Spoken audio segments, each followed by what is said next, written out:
Yes. Okay. Fix the mic. Hi, everybody. How are you doing today?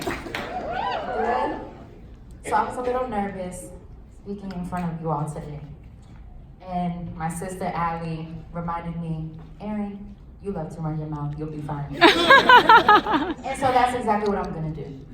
I came here today to speak my truth and impart some of the wisdom and knowledge that I've gained over the years. I began my transition to womanhood at the age of 18. It hasn't been an easy road. How many people in this room have struggled in stepping into their transition? Pretty much all of us, right? It's no easy road, it's no easy feat to accomplish. But I wanted to share with you today the 5 keys to a successful transition that have helped me grow and love on this journey to womanhood that I'm on. The first key is owning your truth. Can somebody say, own your truth? Own your truth. All right now. We need to own our truth. What does that mean?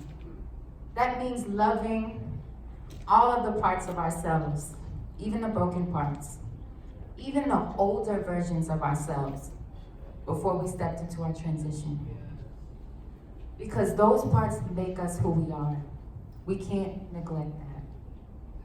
All right? So I want all of you guys to remember to own your truth, whatever that looks like for you. As trans and gender non-binary folk, it's very easy for us to get caught up in being palpable for society. How can I conform my identity to fit the mold of what everyone else wants me to be? I felt like that. I'm sure some of you all have too.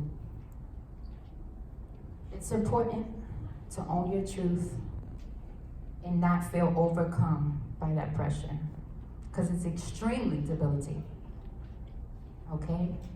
I also want us to forgive ourselves as trans people, and I'm guilty of this as well, saying, I wish I would have transitioned sooner. My life would have been so much easier if I transitioned sooner. And I want you to forgive yourself. And I want you to know that you did everything that you possibly could in that moment, given the knowledge, tools, and experience that you had. Forgive yourself. You transitioned right on time. And you're here. We're all here. Let's give ourselves a round of applause.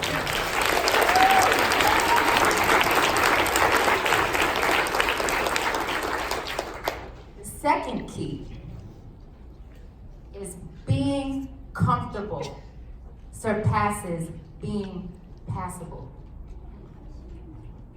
I'm gonna say it again. Being comfortable surpasses being passable.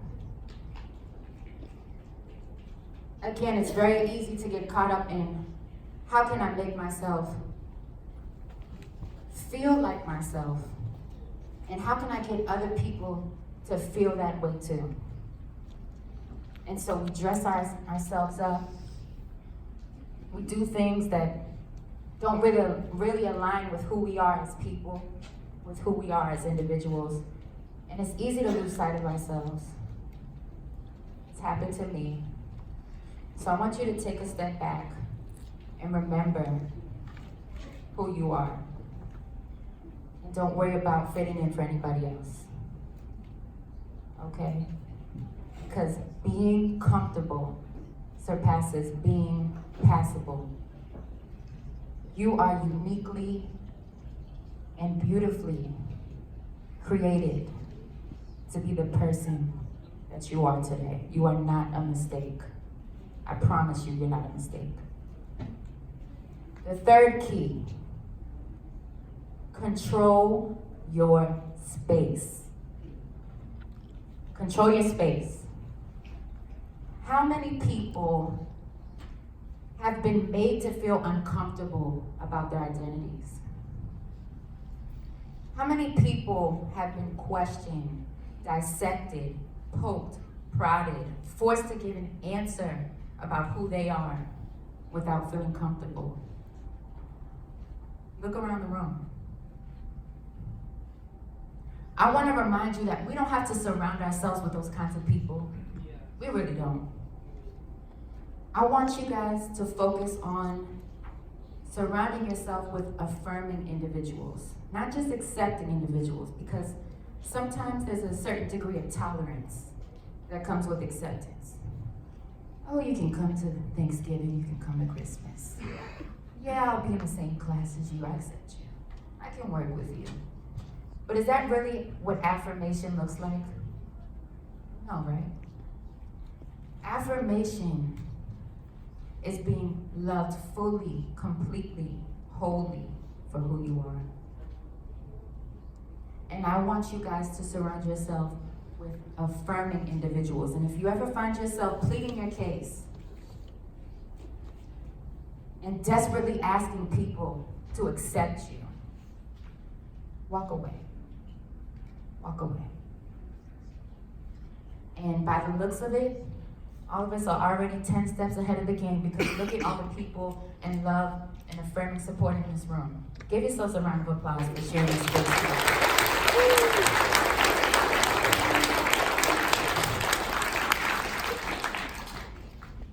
The fourth key, don't sell yourself short. Don't sell yourself short. And I'm talking about in the context of love and relationships. I'm 26 years old. I've never been in a relationship.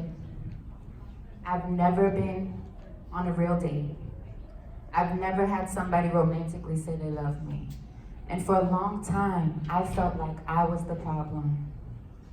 I felt like there must be something wrong with me, why people can't love me for who I am. And that's a consistent narrative we face as trans and gender non-binary folk. We're afraid that we'll never receive love. And I'm here to tell you today that you will find love. It may be challenging, it may take a little longer, but there's somebody out there for you. Don't settle. We weren't put on this earth to be objectified. We weren't put on this earth to be questioned. We weren't put on this earth to have people ask us what our genitalia is within the first 5 minutes of knowing us. Again, that ties back into controlling your space. The fifth and final key, and this one is my favorite, is spreading light and love to your community. Spreading light and love to your community. We need to know that we are there for one another, because we don't see enough of that. We really don't. There's so much dissonance and distrust within our community. Sometimes, doesn't it feel like the T isn't fully in the LGBT acronym? We're a separate denomination. We're fighting for everything on our own. We don't have enough allyship from cisgender heteronormative folks and from people within our own community. So it starts with us. And once we unite and come together, we can go out into the world and show them what it means to be trans.